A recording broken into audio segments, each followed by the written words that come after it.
1 in 7 people in Ontario have a disability. That's 1.85 million Ontarians. By 2036, that number will rise to 1 in 5 as the population ages. Currently, 1 in 11 Canadians aged 65 or older are living with vision loss. At CNIB, we meet with Debbie Gillespie and Sue Marsh-Woods.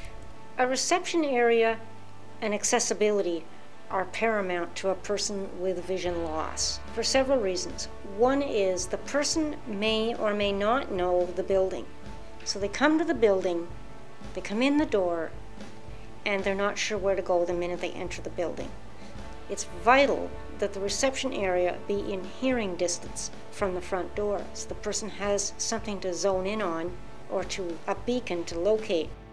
Well, typically your reception area is going to set the tone for what you might experience inside the building. So by being accessible, it would allow someone who's living with vision loss to move around safely, but most importantly, confidently and feeling independent. One of the best things to do from a reception standpoint is to recognize the person. So let the receptionist speak, "How can I help you? Do you need assistance?" That way the person waiting for assistance knows the receptionist is speaking to them. And in terms of making it accessible, there's different ways you can do it. You could have a carpet that might extend from the entrance to the reception desk. If there's some sort of a queue that you need to have in place, trying to make sure that that is accessible. When greeting someone with vision loss, you greet them in any standard way that you greet anyone else. You could say, "My name is so-and-so, I'm the receptionist. How can I assist you?" That way you know they work in the building, they're familiar with the building, and they would be able to provide you the information that you need. When a person is directing someone with vision loss, you start from where they are currently located and give a verbal description of where they are going.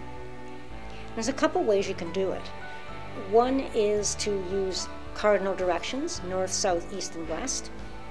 A second is to give information about the layout of the building as you move. So in other words, go straight down the hall. The room is on your left-hand side, close to the end of the building, or across from the elevator. Try to give a few landmarks along the way. Past the elevator, you'll know the elevator by the textured area of the floor. Use lighting, use any clues that you think a person would understand. So past the cafe, information that a person may or may not already know.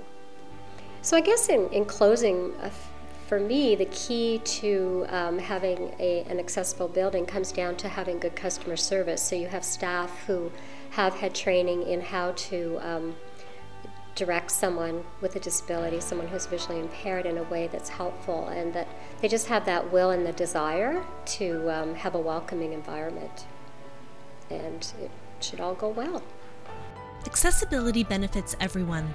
To find out more, please visit ontario.ca/accesson. This video was produced by CNIB with support from the Government of Ontario. Special thanks to Ryerson University for providing the tools for creating the enhanced captioning and audio description technology.